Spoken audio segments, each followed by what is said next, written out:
Bastou. A palavra de Deus diz no livro de Isaías 61: Recarabastou que andarás. Isaías 61. Pega sua Bíblia. Deus está aqui nesse lugar.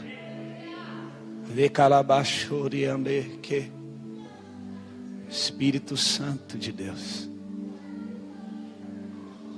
A igreja não tira, a igreja dá, a igreja serve, ela divide os despojos. Ei, o Espírito do Senhor está sobre mim, está sobre mim, porque Ele me ungiu para pregar as boas novas aos quebrantados, enviou-me a curar os quebrantados de coração, e a proclamar libertação aos cativos, e colocar em liberdade os algemados, e a pregoar o ano aceitável do Senhor, o dia da sua vingança do Senhor, a consolar todos que choram. Amém? Pode se assentar rapidinho, aqui em Lucas 4, Santo, Lucas 4,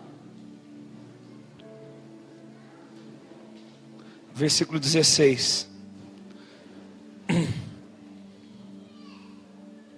Espírito Santo, Tu reinas. Lucas 4:16.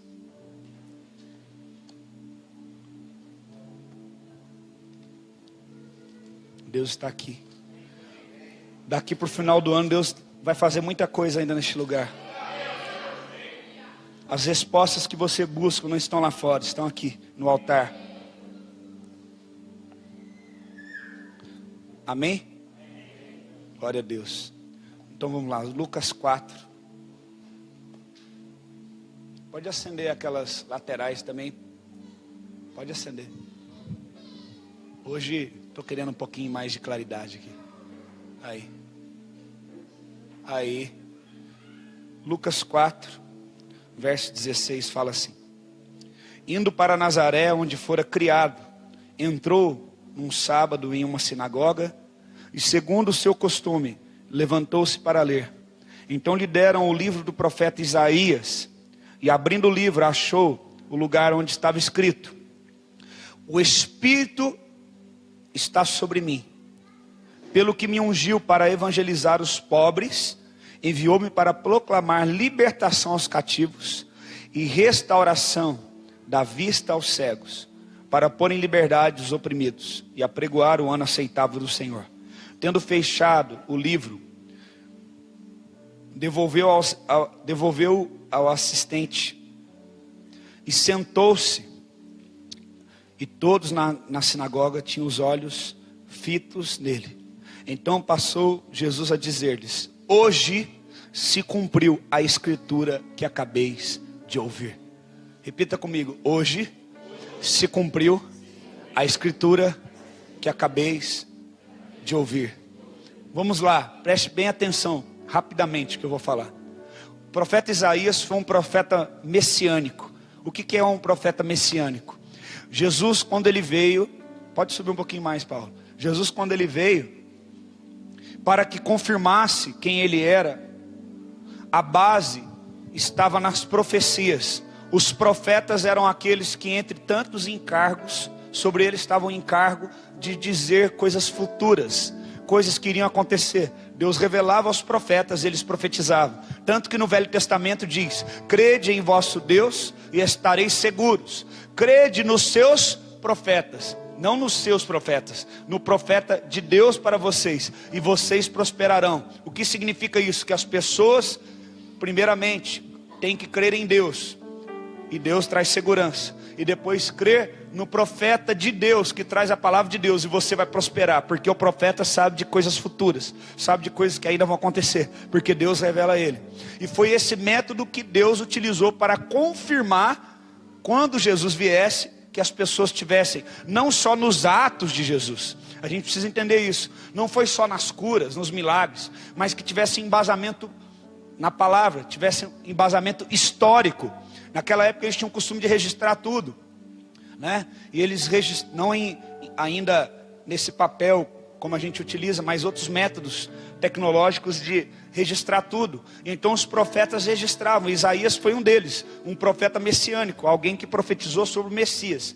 E detalhe que Isaías viveu em torno de pouco mais de 400 a 450 anos, eu não sei exatamente, em torno de 400 e poucos anos, antes de Cristo, né? Profetizando tudo isso, algumas características que apontariam quem seria o Messias, quem seria o Cristo. Nós podemos ver que Deus nunca deixa o povo confundido. A palavra de Deus fala que ninguém sabe nem o dia nem a hora que Jesus irá voltar e buscar a igreja e aqueles que estão mortos, que irão ressuscitar em Cristo. Mas a Bíblia aponta por acontecimentos, por fatos, por condições históricas e espirituais, contexto cultural, histórico e espiritual, na qual quando Jesus viria. Então você vê que Deus, ele nunca deixa a gente sem um norte, sem uma direção. Da mesma forma, ele não poderia enviar Jesus sem antes preparar contexto histórico, embasamento, para que isso fosse registrado e conferido. E aqui fala que nas sinagogas, principalmente no sábado, porque eles guardavam o sábado, é uma cultura até hoje dos judeus, porque é uma ordem dos 10 mandamentos. Um dos 10 mandamentos é guardar o dia do Senhor, que é o sábado, né? E então eles estavam ali, nesse dia que eles guardavam o sábado, eles iam para sinagogas, locais onde eles se reuniam e ouviam as escrituras, como você vem na igreja e ouve a palavra, porque eles tinham que manter vívida a esperança deles. E a Bíblia fala que a fé vem pelo ouvir e ouvir a palavra de Deus. Então eles tinham que manter vívida a chama, a esperança de que o Messias um dia viria. Ainda mais em dias que eles estavam vivendo, como dias em que Roma havia tomado Jerusalém e quase parte de todo Israel, e tinha tornado uma nação agora escrava de um império romano. E então, mais uma vez, o povo vem naquela síndrome de exílio, lembrando o que viveu na Babilônia, lembrando o que viveu no Egito, e pensando, quando é que o Messias virá? Poderia ser nessa condição, para nos libertar. E então eles mantinham viva essa esperança lendo. Só que eu quero aqui atinar algo para você. Naquela época, não existia uma Bíblia como essa, que eu posso ter nas minhas mãos hoje, a qual é separada por livros, capítulos e versículos, até mesmo por página. Se você tiver uma Bíblia igual a minha, de estudo como a minha, eu vou dizer a página que eu estou, e você vai abrir diretamente na mesma página e vai poder conferir, né? Até mesmo nós temos como recurso hoje a projeção, na qual você pode conferir. E como facilidade nós temos o livro. Eu falo o livro, o capítulo e o versículo você pode imediatamente encontrar. Mas naquela época, irmãos, não tinha isso. As escrituras estavam registradas em tipo pergaminhos, rolos. E aqui uma coisa que eu quero chamar a sua atenção é que quando Jesus, eu quero começar do fim para o início. A Bíblia fala aqui que ele, no verso 17, então deram-lhe o livro do profeta Isaías. Não existe, irmãos, coincidência. Tudo está pré-escrito por Deus. Ele é o autor e consumador. O que é isso? Ele escreve e ele faz cumprir aquilo que ele escreveu e determinou. E aqui fala que aquele homem, eu não sei o nome dele, mas aquele assistente responsável de abrir aquela despensa, pegar os pergaminhos e levar para a leitura, que era um costume deles normal. A Bíblia fala que era um costume normal. Aquele homem, por acaso, pegou justamente o pergaminho do profeta Isaías. Mas eu quero deixar claro para você, como eu acabei de dizer, que ali estava o pergaminho do profeta Isaías, mas não tinha capítulos e versículos, né? E então, quando ele pega aquele pergaminho, aonde está registrado as palavras do profeta Isaías, ele entrega para Jesus. A Bíblia fala aqui que achou o lugar onde estava escrito. Jesus, a Bíblia fala que ele é a própria palavra. Ele é o verbo de Deus. O verbo é o que? A palavra. No princípio estava o verbo estava com Deus, e o verbo era Deus. Então ele é a própria palavra. Ele não precisa de capítulo, Ele não precisa de versículo, ele não precisa de livro. Ele sabe onde está registrado exatamente aquilo a qual fala sobre ele. Porque ele é a primazia, ele é a primeira obra da criação de Deus. Ele é o primogênito de toda a criação. Ele é o primogênito também dos mortos, porque ele ressuscitou. Tudo nele é primeiro, ele é a primícia do Pai que está no céu. Amém? Mas ele não decidiu ficar sozinho e ser o único. Talvez você luta na vida, no dia a dia, para ser o primeiro no seu emprego, para ser primeiro no vestibular, para ser o primeiro no seu trabalho, para ser o filho mais querido na tua casa, para ser o primeiro em tantas coisas. Mas ele que se tornou o primeiro em todas as coisas, ele não quis permanecer o único. Há uma diferença entre ser primeiro e por causa de ser primeiro se tornar único. Muitas pessoas dizem que não há vitória para segundo e terceiro lugar. A vitória é só para quem fica em primeiro lugar. Jesus foi o primeiro a ressuscitar dentre os mortos. Mas ele falou que um dia eu e você, ainda que nós veremos morrer, ele estava no sepultamento, ele estava ali onde Lázaro foi sepultado e falou: olha, aquele que crê em mim, ainda que estiver morto, viverá. Sabe o que ele está querendo dizer? Eu vou ser o primeiro a ressuscitar, mas eu não vou ser o único. Eu não vou ser egoísta. Eu quero dividir isso com a igreja. Eu quero dividir isso com os filhos de Deus. Aleluia. Então esse Jesus tão poderoso, ele pega o pergaminho e ele abre exatamente aonde precisava abrir. Eu quero te dizer, irmãos, que você pode fazer uma leitura anual da Bíblia, ter um plano de leitura, mas vai ter dias que o Espírito Santo de Deus vai te tomar, e ele sabe aonde está escrito aquilo que precisa se cumprir naquele dia na tua vida, e ele vai fazer com que você abra a Bíblia naquele dia e encontre aquilo que você precisa ver. A palavra diária, é muito bom ter o pão diário, ter os devocionais, eu não sou contra, mas eu sou contra quando essa se torna a única fonte de alimento que você tem, e você coloca o Espírito de lado, porque vai ter dias que vai ter o pão diário, um plano ali, mas o Espírito Santo vai falar: abre em tal lugar, porque hoje eu vou falar com você. Então você vai pegar e vai abrir, e você vai encontrar-se como Jesus. E quando você terminar de ler, o Espírito Santo vai falar: hoje se cumpre essa palavra na tua vida. Creia nisso. Creia nisso. Jesus, ele pega o livro, ele encontra o lugar que estava escrito. E essa profecia foi profetizada há mais de 400 anos atrás.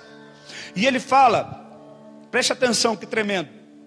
Ele fala que, aleluia, no final, no versículo 19, ele fala: e apregoar o ano do Senhor. Apregoar o ano aceitável do Senhor. E ele fala no 18, para libertar. Esse ano que ele leu esse texto era o ano de jubileu. O ano de jubileu, ele era celebrado, se não me engano, de 50 em 50 anos. De 50 em 50 anos o ano de jubileu era celebrado. E o que consistia no ano de jubileu? Naquela época não existia democracia como hoje. Muitas pessoas se tornavam escravas.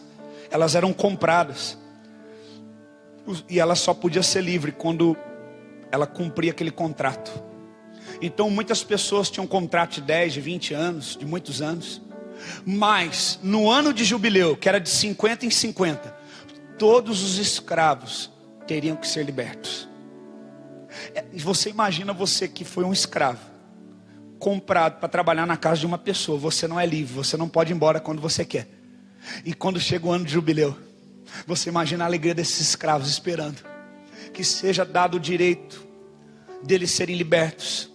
E você imagina que por um acaso, nesse livro que não tinha capítulos e versículos, Jesus pega e encontra exatamente o versículo que fala que ele será ungido para apregoar, para começar o seu ministério de pregação no ano aceitável, no ano que se liberta os cativos. Jesus leu exatamente no ano de jubileu, em que se libertava os cativos, porque Deus não erra. O tempo de Deus quando chega, meu irmão, ninguém pode segurar. Ninguém pode segurar. Por isso que lá em Salmos 1 diz: e será como árvore plantada junto a ribeiros de águas, que no devido tempo dá o seu fruto. O problema dessa geração é que ela não espera o devido tempo. Ele está plantado aqui, ele sai daqui, aí planta lá, e planta ali, e ali, deixa suas raízes crescerem. Deixa ela chegar em águas profundas. Ou então você começa a vir no culto, você está naquela empolgação, e o Espírito de Deus está falando com você. Aí você começa a faltar, você começa a desanimar, você começa a faltar um culto, falta outro, falta outro. Aí você já chega na igreja assim. Por quê? Porque as suas raízes deixaram de alcançar a água. Você está seco. Eu tenho lá onde eu moro plantas, e às vezes eu estou muito ocupado, passo 3 dias sem jogar água. Na hora que eu olho, parece que a planta está falando: você esqueceu de mim, você está cuidando das ovelhas, não está cuidando de mim. Eu olho: Senhor, desculpa. Eu converso com as plantas, eu falo: oh, me desculpa. Você vai crescer, você vai dar fruto. Irmão, o Espírito Santo de Deus colocou uma característica em mim: eu não desisto de ninguém. De ninguém. Eu estava na casa de uma pessoa e tinha uma árvore seca. E eu olhei e falei assim: eu quero essa árvore para mim. Num vasinho desse tamanho, uma arvorezinha. Eu achei ela bonita. Ela estava feia, mas eu achei ela bonita. Aquilo que é para os olhos dos outros é feio, para você é bonita, é porque é para ser seu. Eu falei: é igual a minha esposa olhou para mim e quis casar comigo. Sou dela, mas ninguém ia querer, né? 1,79 m, pesando 52 quilos, orelha para frente, dente para frente. Eu era que nem um ratinho dentuço, magrelo, feio, né? E Deus cegou o entendimento dela, falou: é ele é seu. Aquilo que é feio, que ninguém quer, e você gosta, pode pegar, que é seu. Pega.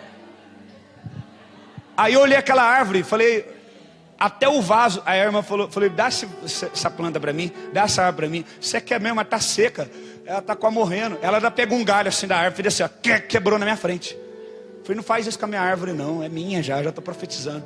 Falou: ó, pega com jeito então, porque até o vaso dela de plástico está podre, vai desmanchar tudo. Eu adotei aquela árvore como um filho. Peguei minha esposa, coloquei no banco da frente. Eu queria levar a árvore no banco da frente, mas ia pegar mal, colocar no banco da frente. Peguei meus 2 filhos, coloquei no cantinho, falei: não encosta na árvore. Nós estávamos a uns 60 quilômetros daqui, falei: ninguém encosta nessa árvore. Quase que eu passei o cinto na árvore, pus ela lá no carro, arrumei. Eu vim embora devagarzinho para não machucar aquela árvore. Ela está lá em casa, comecei a jogar água. Todo dia eu passo a mão nela e falo: você vai dar fruto, você vai crescer. Você vai ser uma improvável que ninguém acreditava, você vai dar muito fruto. Aí eu estou olhando, ela começou a crescer meio envergadinha para o lado assim, ó, para cá. Agora ela está firmando, está subindo. Foi dando aqui a árvorezinha, tá? Ela está dando fruto, amor, ela está crescendo. Começou a dar umas florzinhas nela, está crescendo. É assim, irmão, que Deus faz. Amém? Talvez você estava seco, sem vida. Chegou o tempo de se cumprir essa palavra na tua vida. Aí Jesus, presta atenção que tremendo. Jesus pega, tudo tem a hora certa. Ele pega o livro certo, acha no local certo. Não tinha capítulo nem versículo. Se você pegar o livro de Isaías, como a gente pegou aqui, dá uma olhada. Vamos lá comigo de novo. O livro de Isaías. Olha que interessante isso. Vai lá na última página do livro de Isaías. E você vai perceber que o livro de Isaías é dividido por 66 capítulos. São 66 capítulos. Ele abriu exatamente no texto que ele precisava ler. Sabe por quê? Deus não erra. Por quê?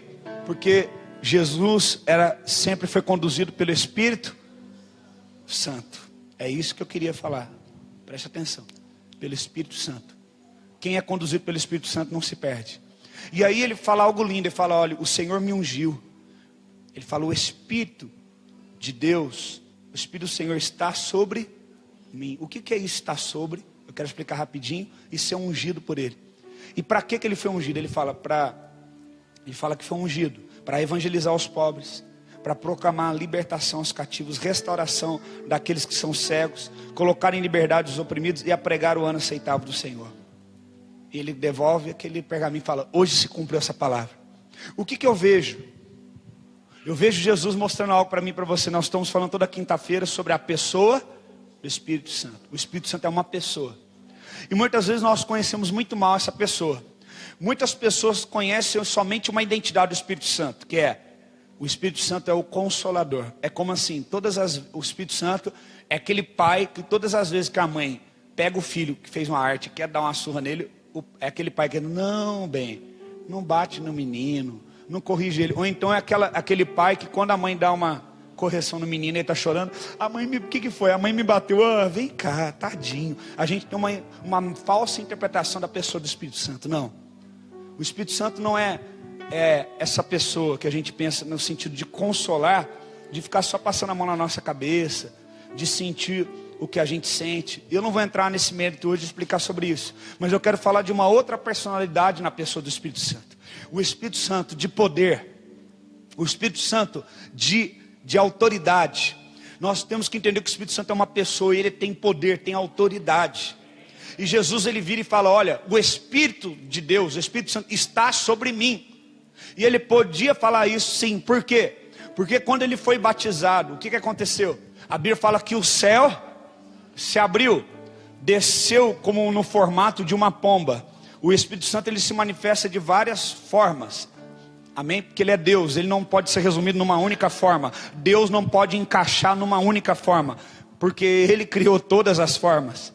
Então ele desce como uma pomba e uma voz do céu fala: este é meu filho amado, em quem eu tenho prazer. E a pomba pousou sobre ele, sobre a cabeça dele.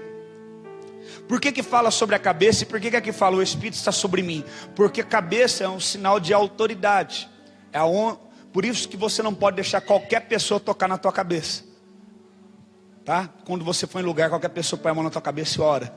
Por quê? Porque é um local de conexão, onde você recebe. E veja só o que está falando: o Espírito Santo está sobre mim, quer dizer, não está embaixo, não está aqui, não está lá, ele está sobre mim, né? Porque está falando do quê? Daquele Espírito que vem tocar no entendimento. E fala o quê? Que ele está sobre mim e me ungiu. Então vamos entender isso. Lá no livro de Êxodo, no capítulo 40, o que é essa palavra ungir? Êxodo 40, essa mesma palavra ungiu ali, que fala lá em Isaías, que no Velho Testamento é em hebraico e o Novo Testamento é escrito em grego. É a mesma palavra que está aqui em Êxodo 40, no versículo de número 9 ao 11, para a gente entender melhor o que é isso sobre a cabeça e sobre ungir. Aqui diz, estou correndo por causa do horário que eu já estourei aqui. Vamos lá. E tomarás o óleo da unção, e ungirás o tabernáculo, e tudo que nele está, e o consagrarás com todos os seus pertences, e será santo. Vamos ler o 10 e o 11. Ungirás também o altar do holocausto, e todos os seus utensílios, e consagrarás o altar, e o altar se tornará santíssimo. Verso 11. Então ungirás a bacia e o seu suporte, e consagrarás. Vamos ver o que a palavra de Deus está falando aqui.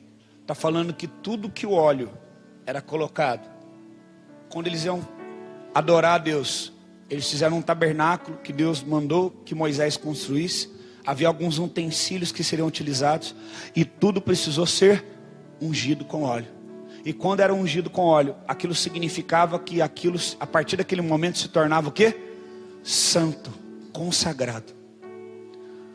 Muitas pessoas falam: vamos ungir. Ah, unge o meu filho, pastor, que o meu filho está dando muito trabalho. Aí a gente unge o teu filho.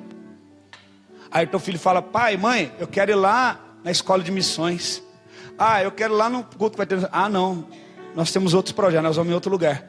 Para que você quer colocar óleo no teu filho, se você não quer consagrar ele para um propósito?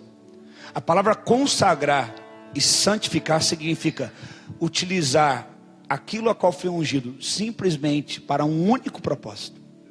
Então tem gente que fala assim: pastor, comprei um carro novo, pode ungir meu carro? Né? Antigamente fazia muito isso, né? Unge meu carro. Aí antigamente, sei lá, ungia o carro dele. Aí quando falava amém, ele virava um 8, um gato e ia embora, para não dar carona para ninguém. Para que ungiu o carro? Quando você unge o seu carro para Deus, você está dizendo que esse carro só pode ser utilizado agora para quê? Para a causa de Deus.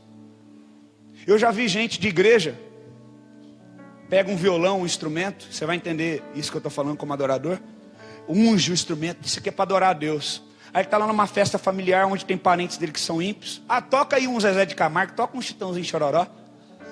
Ah, não tem nada a ver, né? Aí, E nessa loucura. E vai. Como é que você unge um instrumento que deve simplesmente ser utilizado somente para adorar a Deus e você está adorando outras coisas? Então quando Jesus fala, o Espírito está sobre mim, para que ele está sobre mim? Para me ungir. Para quê? Para me separar para um único propósito. Olha para mim rapidinho. Jesus ele tinha quantos anos quando ele falou isso? 30. Na cultura judaica, até quantos anos um filho tinha que viver na casa do pai e da mãe? 30. Depois, por quê? Deixa eu te explicar. Na cultura deles, eles ensinavam o filho tudo que tinha que ensinar. A palavra, educação, disciplina, cultura, tudo até 30 anos. Com a garantia, a convicção que depois que ele tivesse a sua independência e fosse embora, ele teria um ensino tão forte, um exemplo tão forte dentro de casa, que jamais iria desviar daquela direção e daquele ensino. Então ficava-se 30 anos até dentro de casa. Mas 30 anos, pastor, é muito tempo. Dentro da cultura judaica, até 40 anos é mocidade. Um jovem, dentro da cultura judaica, naquela época, era até 40 anos, era jovem. Quantos tem 40 aí? 40 anos. Tem alguém aqui de 40? Mas aqui ninguém é judeu, então você não é jovem nada, você é velho mesmo. Até 40 anos era jovem.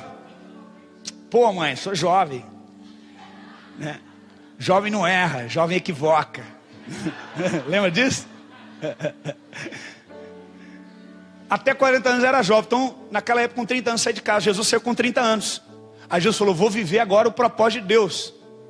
Jesus saiu da casa da mãe dele, ele pode fazer o que quiser da vida dele. Aí ele pega um pergaminho, lê e fala, hoje se cumpre essa palavra. Se cumpre o quê? Que o Espírito está sobre mim, me ungiu. A partir daquele momento, Jesus lançou uma sentença sobre ele, sabe o quê? Ele não podia viver a partir daquele momento para nenhum prazer pessoal, para nenhuma motivação pessoal. Ele só poderia viver único e exclusivamente para o propósito de Deus na terra.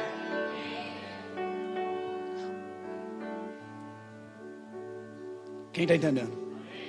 Então quando você está lá na igreja, ó, eu giro mesmo, eu sou do fogo, do repleplé, fiquei até as 11. Mas quando o Espírito, aí você falou, o Espírito está sobre mim. Ei, fui ungido por Deus. Você sai daqui e amanhã você vai fazer o que com sua vida? E depois de amanhã, e depois de amanhã vai fazer o que está na sua cabeça. Não vai pedir permissão para Deus do que vai fazer. Meu irmão, a pessoa do Espírito Santo não é só aquele que fica, coitadinho, você pecou de novo, né? Ele se importa com você. Ele entende o seu caminhar. Ele entende que você é um pilantra, sem vergonha, safado, mentiroso, que fica usando o nome de Deus. Fica apresentando o Espírito Santo como um babaca. O Espírito Santo, ele é Deus, ele é poderoso. E quando ele desce sobre você, querido, você é um consagrado, ungido, que nunca mais pode viver para você mesmo. Nunca mais. Se o Espírito Santo de Deus está sobre você, você não pode mais viver para você.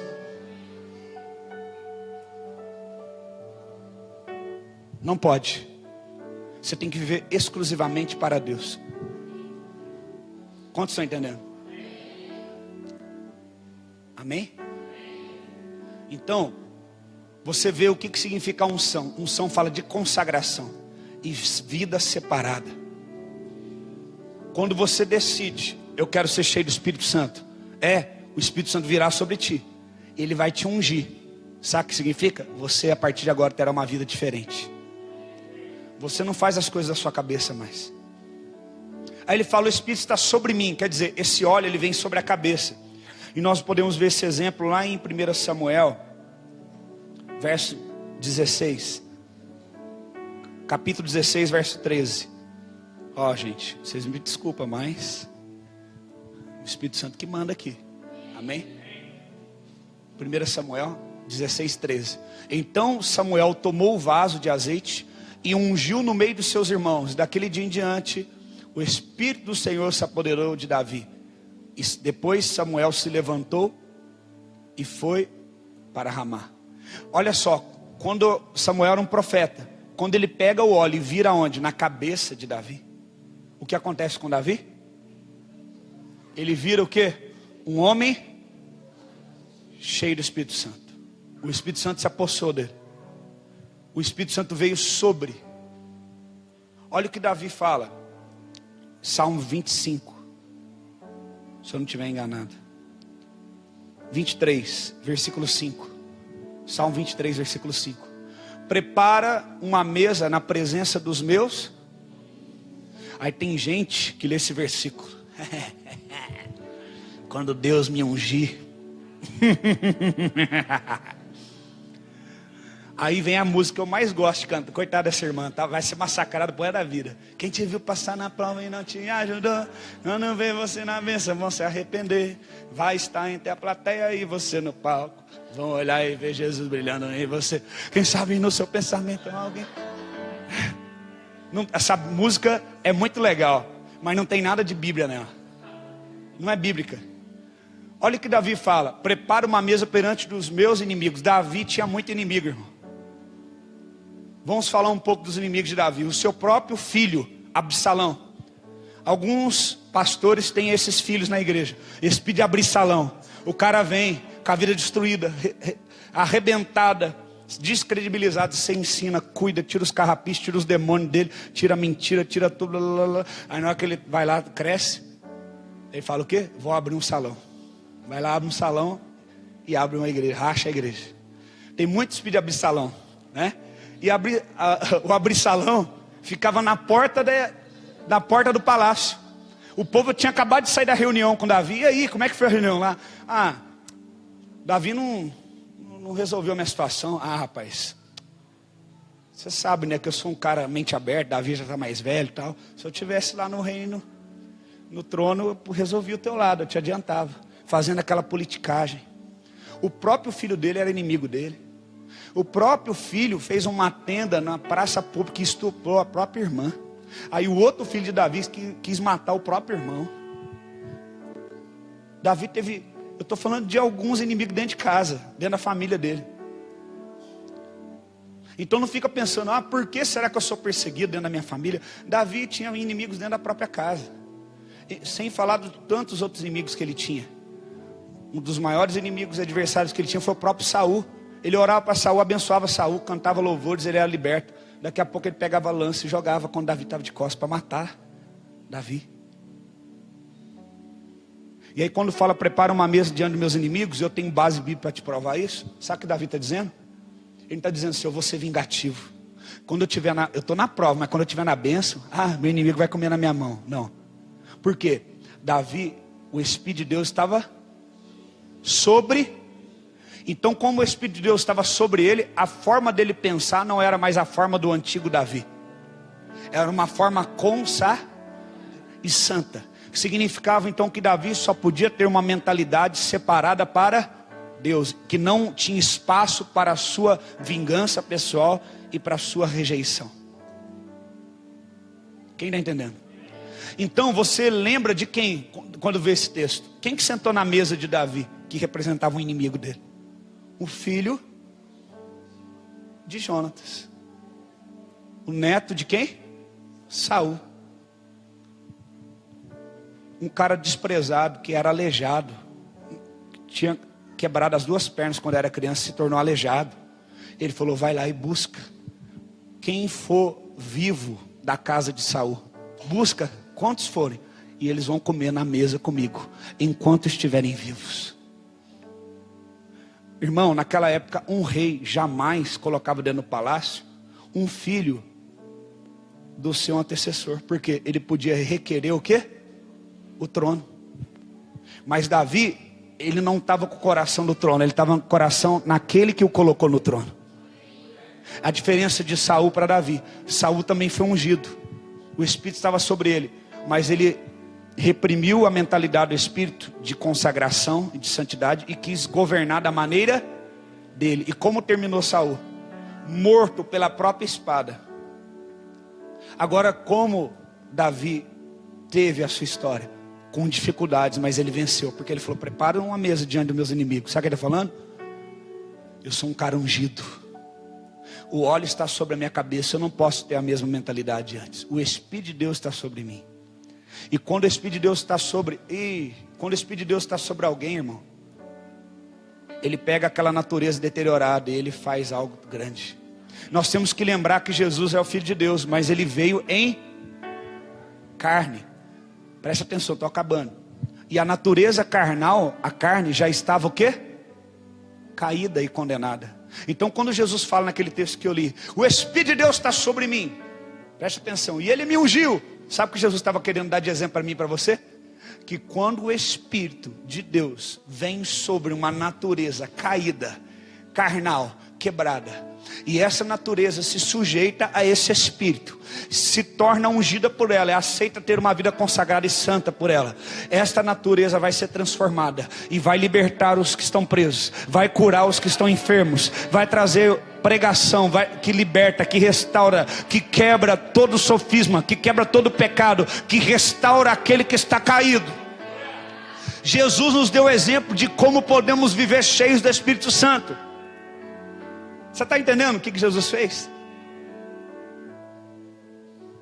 Davi então fala: prepara uma mesa diante dos meus inimigos, unge-me com óleo a minha cabeça, e o meu cálice se transborda. Sabe o que ele está falando? A minha alegria. Cálice fala do coração. Cálice está simbolizando o vinho. Quando o cálice está cheio de vinho, o vinho simboliza a alegria. Sabe o que ele está falando? A minha alegria não está em vingar daqueles que me perseguiram. A minha alegria é ser dirigido pelo Espírito Santo. E quando eu sou dirigido pelo Espírito Santo, eu faço aquilo que o Espírito Santo quer, e não o que a minha carne pecaminosa quer. E então eu sou feliz, eu sou alegre, porque ele já sabia que no futuro em Romanos estaria escrito: o reino de Deus não é comida nem bebida, mas o reino de Deus é a justiça de Deus, que traz a paz de Deus, e que traz a alegria no Espírito de Deus. Aleluia. Não a sua justiça, mas a justiça de Deus. Não seja um justiceiro. Bem-aventurados são os pacificadores. Então quando você é ungido pelo Espírito, a sua natureza caída e deteriorada, então faz coisas que você não poderia fazer pela sua própria força. Como eu posso perdoar? Seja cheio do Espírito Santo. Como eu posso cuidar daquele que me feriu? Seja cheio do Espírito Santo. Simples. O Espírito Santo, ele é fera em fazer isso. Lá em Gênesis, no capítulo 1, olha o que fala. No princípio criou Deus os céus e a terra. A terra, porém, estava sem forma, vazia, havia trevas sobre a face do abismo, e o Espírito de Deus pairava sobre. O Espírito está sempre sobre. Jesus falou: o Espírito de Deus está sobre mim. Davi falou o quê? Unge a minha cabeça com óleo. O Espírito sobre, acima. Por isso que ele fala: eu é que sei que pensamentos que tenho, porque os seus pensamentos não são os meus, porque os meus pensamentos são mais altos do que os seus. Deus quer alargar a tua mentalidade. Ele quer colocar o Espírito sobre você. Essa terra, irmão, estava destruída, sem forma, vazia, com trevas, com abismo. Mas uma coisa mudou a história dessa terra: o Espírito estava sobre a calamidade, estava acima da falta de forma, estava acima das trevas, estava acima do vazio, estava acima do abismo. Então quando Jesus fala: o Espírito de Deus está sobre mim, e Ele me ungiu, hoje se cumpre esta palavra. Sabe o que Jesus está falando? A minha natureza, eu sou santo, minha natureza, o corpo é caído, mas o Espírito está sobre mim, está acima dessa natureza, e Ele vai me conduzir para que eu cumpra toda a vontade de Pai, do Deus Pai. A Bíblia fala que Jesus cumpriu toda a vontade de Deus. Preste atenção, Deus não se agrada em alguém que faz a vontade dele.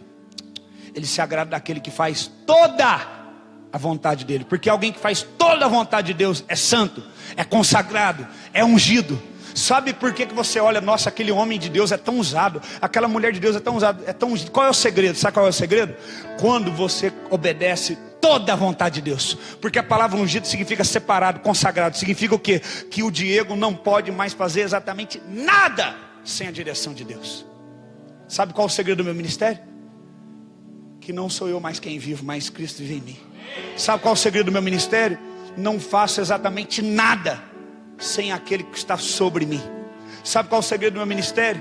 Sou ungido, consagrado, separado. Às vezes meu corpo está cansado, eu quero ficar em casa. Deus fala, vai, tá bom, pega o carro e vou. Às vezes eu estou querendo fazer alguma coisa na minha vontade, pensando, não vai fazer isso que eu estou mandando. Tá bom, tá bom, tá bom. E sabe que a Bíblia fala? Dá-se-vos-á. Você quer receber mais, então você tem que dar. Você quer receber mais, então você tem que derramar em alguém. Você quer receber mais, então você tem que orar por alguém. Você tem que pregar para alguém. Você tem que profetizar na vida de alguém. Você tem que dar. Dá-se-vos-á. Recalcada, sacudida e transbordante. Agora você só fica um crente aí engordando e não dá. Então aquilo começa a azedar dentro de você, começa você a viver para você mesmo. É por isso que Jesus falou, se vocês acreditarem em mim, vocês vão fazer as mesmas obras, em verdade eu vos digo, que eu fiz, e ainda obras maiores. Sabe o que Jesus está querendo dizer? Se vocês seguirem o meu exemplo, acreditar no que eu fiz, vocês também vão receber o Espírito Santo. Aonde? Aonde, igreja? E vocês então serão conduzidos pelo Espírito Santo e ungidos. E então vocês também vão dizer, o Espírito de Deus está sobre mim, e Ele me ungiu para pregar as boas novas, para curar os enfermos. E hoje se cumpre esta palavra na minha vida. E nenhum enfermo mais que passar perto de você, você vai deixar passar barato. Vai falar, vem cá, deixa eu orar por você, e Deus vai te curar agora. Você está entendendo? Quem entendeu? É por isso que Pedro falou, não tenho ouro nem prata, mas o que eu tenho te dou. O Espírito está sobre mim, levanta e anda. É por isso que Jesus disse lá em Atos 1:4, culto de avivamento é assim, meu irmão. Plena quinta-feira, a igreja cheia, 10 horas da noite, e nós estamos aqui. Se você quer avivamento, você tem que perder o controle da sua vida. Você quer avivamento? Não faça planos para depois do culto então. Atos 1:4 diz assim: e comendo com eles, determinou-lhes que não ausentasse de Jerusalém, mas que esperasse a promessa, o qual dele ouviste. Porque João, na verdade, foi batizado com água, mas vocês serão batizados com o Espírito Santo, não muito depois desses dias. Verso 8: mas recebereis poder ao descer,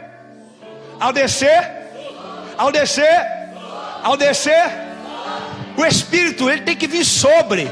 Não adianta você ficar olhando para baixo, Espírito Santo, coitadinho de mim. Não, ele vem de cima para baixo. Ele está sobre. Ele vem para mudar a tua mentalidade. Ele não vem para concordar com a tua mentalidade. Ele vem para tirar essa mentalidade que você tem caída e colocar a mente de Cristo em você. Sobre. Olha que Jesus falou para os discípulos: não abra igreja, não faça nada, fica aqui quietinho, enquanto o Espírito Santo não vier sobre vocês. Porque na hora que ele vir sobre vocês, vocês vão fazer coisas que eu fiz ainda maiores. Mas se vocês começarem a fazer sem ele, sabe o que aconteceu que você ficou decepcionado? Porque você fez muita coisa sem que o Espírito Santo estivesse sobre. Você fez por motivação, você fez por encorajamento, você fez pela alma. Mas quando o Espírito Santo está sobre você, querido, pode me jogar no azeite quente, pode me matar, pode me crucificar, eu não estou nem aí, porque o Espírito está sobre mim. Pode ser um menino de 16 anos, que tem a vida pela frente. Ele fala: olha, vocês estão me apedrejando, mas eu não tenho raiva, eu não tenho lugar para mágoa, porque eu estou olhando para o céu, porque eu vejo para aquele que está sobre, e eu estou vendo os céus abertos, e eu estou vendo aquele que está sentado no trono, e eu estou vendo que eu estou chegando mais perto dele, eu estou vendo que eu estou indo para casa. Meu lugar não é aqui, porque a minha mente não está aqui, o meu corpo pode estar aqui, mas a minha mente está sobre, ela está acima das pedras que vocês estão lançando, porque o Espírito de Deus está sobre mim. Então, querido, você vê Jesus dizendo: espera até que vocês recebam e o Espírito Santo venha sobre vocês. E aí nós vemos em Atos 2, ao cumprir o dia de Pentecostes, estavam todos reunidos no mesmo lugar, e de repente veio do céu, veio lá de cima, como de um som, como de um vento impetuoso. A palavra Espírito no original significa sopro, vento, fôlego. Sabe por que você perde a sua força? Porque você não está andando na direção daquele que está sobre você. Porque se você tem o vento soprando sobre você, o seu fogo nunca apaga, a sua força nunca apaga. Você só vai desanimar naquilo que você caminhou na sua própria força. E ali fala que veio como um vento impetuoso e encheu toda a casa onde eles estavam assentados. E apareceu distribuída entre eles como línguas de fogo. E pousou. Pousou sobre. Você está entendendo? E todos ficaram cheios do Espírito Santo e passaram a falar em outras línguas, segundo o Espírito Santo lhes concedia que falassem. Isso aqui que começou a igreja. A igreja começou não com homens cheios de conhecimento intelectual, mas homens onde o Espírito estava sobre eles. Se coloque de pé no teu lugar, o Espírito está sobre você. O fôlego de Deus está sobre você. Você não precisa de ter estudado teologia, você só precisa do Espírito sobre você. Você só precisa do Espírito Santo sobre você. Ah, mas eu não consegui fazer aquele curso que eu podia fazer, porque meu pai não conseguiu pagar. Então, meu irmão, receba o Espírito Santo sobre você agora. Porque aqueles caras começaram a pregar em outro idioma, chinês, africano, sei lá, indiano. E os caras que vieram de outro país falaram: que é isso? Esse cara estudou aonde? Que estudou aonde, rapaz? Eu sou pescador, mas você está falando na minha língua do meu país? Você estudou na Wizard? Você estudou aonde? Ah, não estudei em lugar nenhum não. O Espírito Santo está sobre mim. Só isso que eu sei. O Espírito está sobre mim. Querido, comece a orar e dizer isso: Senhor, eu quero o teu Espírito sobre mim. Eu quero a tua vida sobre mim. Eu quero o teu fôlego sobre mim. Eu quero a tua força. Diga para ele que você não quer mais viver da sua forma. Você não quer viver mais com o seu intelectualismo. Ele quer vir pousar sobre você. E quando ele pousar sobre a tua cabeça, a alegria vai voltar no teu coração. A alegria vai voltar dentro de você. Você perdeu a alegria? Deixa o Espírito Santo pousar sobre você. Cheio. Pede para ele: Espírito Santo, eu quero a tua vida em mim. Eu quero viver para ti. Esquece tudo que você sabia até hoje e fala: eu quero tudo novo. Eu quero. Saul preferiu o trono, mas Davi preferiu o Espírito Santo que o capacitou para o trono. Davi falou: não retires de mim o teu Espírito. Sabe o que ele está falando? Não deixa o Espírito Santo pegar voo de sobre a minha cabeça e voar e ir embora. Não deixa ele ir embora. Deixa ele ficar sobre mim. Deixa ele ficar pousado sobre mim. Porque quando ele me unge, o meu cálice transborda. A alegria transborda dentro de mim. Eu não preciso de trono, eu não preciso de ouro, eu não preciso de reconhecimento. Eu só preciso do teu Espírito. Oh, meu amado é entre milhares de milhares. Meu amado é o mais belo entre milhares de milhares. Meu amado é o mais belo entre milhares de milhares. Meu amado é o mais belo entre milhares de milhares. Eu quero conhecer Jesus. Diga ser e ser achado nele. Quero conhecer Jesus. E ser achado nele. Quero conhecer Jesus. Bem forte. E ser achado nele. Quero conhecer Jesus. Meu amado é o mais belo entre de milhares.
Mais forte.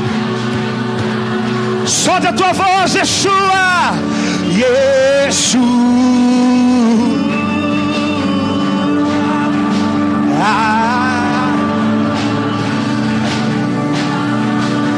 Bem forte, meu amado. O meu amado é o mais belo entre milhares de milhares. O meu amado é o mais belo entre milhares de milhares. Aleluia! O Espírito de Deus está sobre você, e Ele te ungiu, Ele te separou para uma obra linda e exclusiva nesta terra. Cheio! Você não foi chamado para colocar lixo na tua boca. Você não foi chamado para experimentar qualquer lixo dessa terra. Você é escolhido e escolhida, chamado para proclamar algo grandioso. Ainda que a tua mãe e o teu pai te desampararem, você, teu marido, tua esposa, teus filhos, você nunca pode negar Jesus.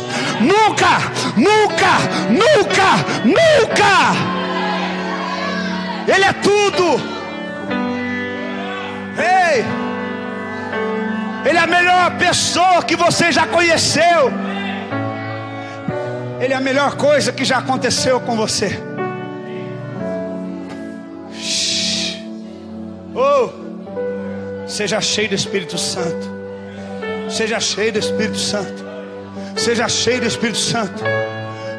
Não é embaixo, é sobre. Ele quer aumentar a tua mentalidade, puxar para cima. Não é os teus olhos na terra, é para cima, é sobre. Sobre você. Sobre você está o Espírito Santo. Sobre você. Não é a condição, não é o bairro. Ei, não é o bairro que você mora, não é a casa que você tem, não é a marca de roupa que você usa, não é o carro que você usa. É o Espírito Santo que está sobre a sua vida.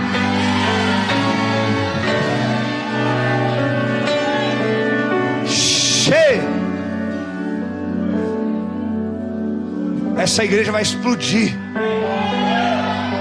A glória de Deus vai tomar todos os espaços. Ei, sai da frente, Satanás, principado desta cidade, sai. Nós estamos nos levantando. Esta igreja está se levantando. Sei.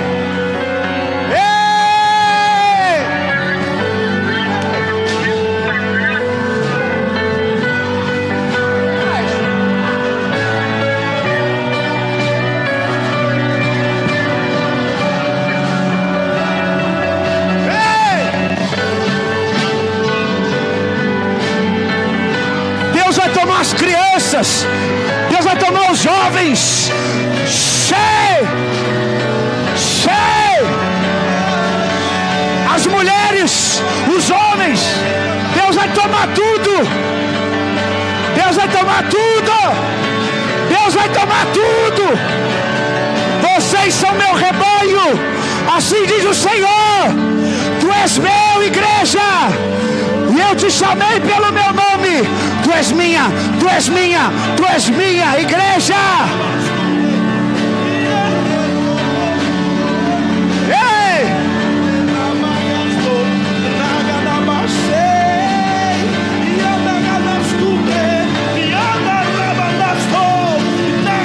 Ei! O fogo nunca dorme, o fogo nunca apaga. Nunca apagará, não,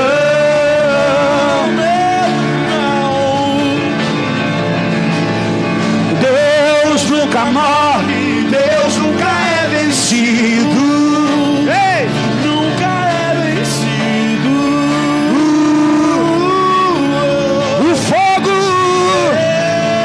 O fogo nunca dorme, o fogo nunca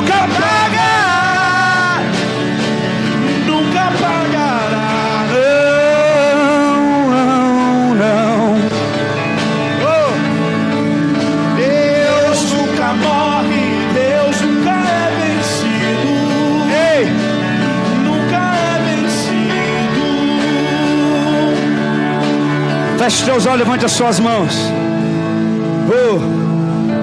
Existe um trono colocado numa... Feche os teus olhos, Deus vai te levar para esse trono hoje. Deus quer te pegar hoje. Amanhã você vai levantar novo, não esquenta não. Cheio.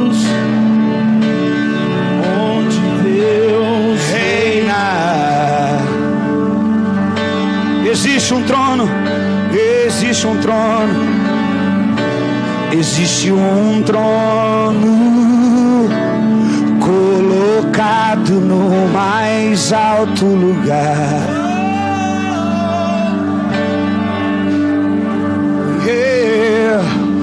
Rodeado de anjos, onde Deus reina. Leva eles para o trono, Senhor. Ele está sobre você. E a minha vida Ele governa. E a minha vida Ele governa. E este rei veio a mim com os seus olhos em chama. E eu perguntei sobre os seus olhos, e sorrindo me disse: o fogo nunca dorme, o fogo nunca apaga, nunca apagará. Não, não. Deus nunca morre, Deus nunca é vencido, nunca é vencido. O fogo nunca dorme, o fogo nunca apaga, nunca apagará. Não, não, não. Deus nunca morre, Deus nunca é vencido, nunca é vencido. Não importa o que você está vivendo, Deus nunca é vencido, Deus nunca é vencido. Ei! Nunca apaga, nunca apagará. Não, não, não, não. Deus nunca morre, Deus nunca é vencido, nunca é vencido.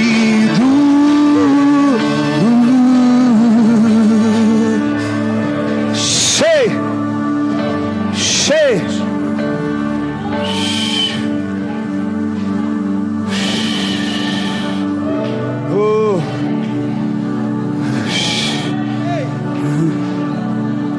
Aumenta o fogo, aumenta a glória. Vem e derrama o teu espírito. Aumenta o fogo. Vem, teu espírito. Aumenta o fogo, aumenta a glória. Vem e derrama o teu espírito. Aumenta o fogo. Toca a vida dela, Senhor. Assim como o Senhor mandou descer aqui, colocar as mãos sobre ela. Shei, Ragando Shekede. Só o Senhor pode ressuscitar todos os sonhos que estão mortos. Só o Senhor pode tocar no íntimo. Será que há esperança para a árvore que foi cortada?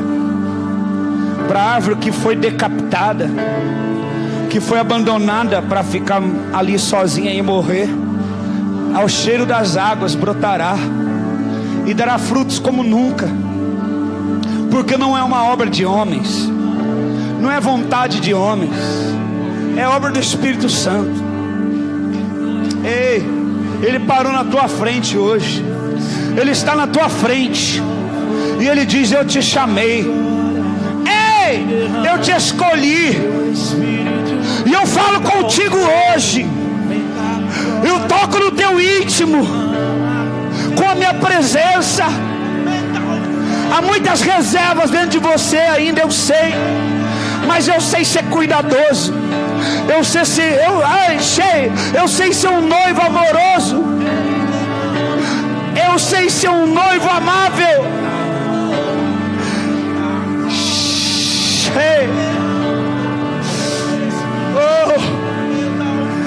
E a cada espaço que você vai abrindo, cada lacuna eu vou entrando, eu vou penetrando, para mudar a tua história. Porque eu quero hoje virar as páginas. Chega do passado. Eu sou o teu Deus e te digo, hoje chega, acabou. Chega de passado. Eu quero virar as páginas. Eu quero virar as páginas agora. Eu quero virar as páginas hoje. Eu quero te tocar agora. Eu quero mudar a tua vida. Eu quero mudar a tua história. Eu quero te dar um presente agora, para que você tenha um futuro, para que você não fique mais escravo do teu passado. Sou eu, teu Deus, que te toca com minha glória. Eu sou o Alfa, eu sou Alfa, sou Ômega, sou princípio, sou fim. Esqueça das coisas que ficaram para trás, filha. Foi muita coisa que ficou para trás. Foi muito sonho que ficou para trás. Foi muita gente que ficou para trás. Foi muito sentimento que ficou para trás. Mas eu te digo, esquecendo das coisas que para trás ficam, você olha agora firmemente para mim. Somente para mim. Somente para aquilo que importa. E eu mudo a tua história. Eu mudo a tua vida. E o que ficou para trás acabou. Sou eu, teu Deus. Cheio.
Orem restaurando a sua aliança com Deus.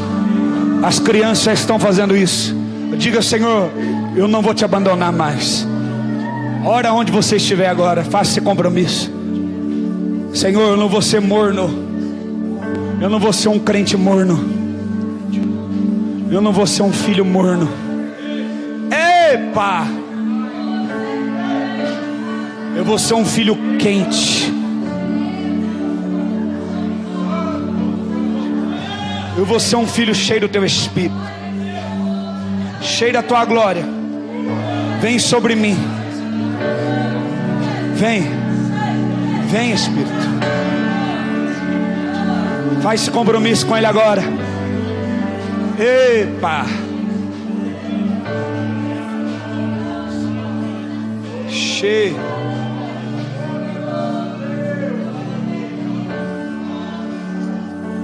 Tá difícil de acabar com esse culto.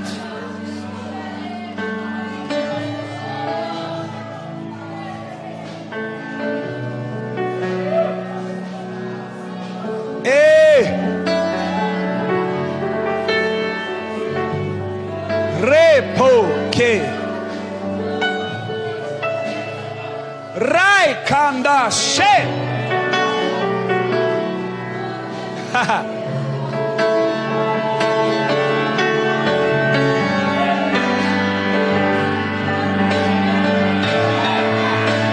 Não é isso que você pediu? Não era isso que você queria? Que Deus tomasse a tua vida? Não era isso?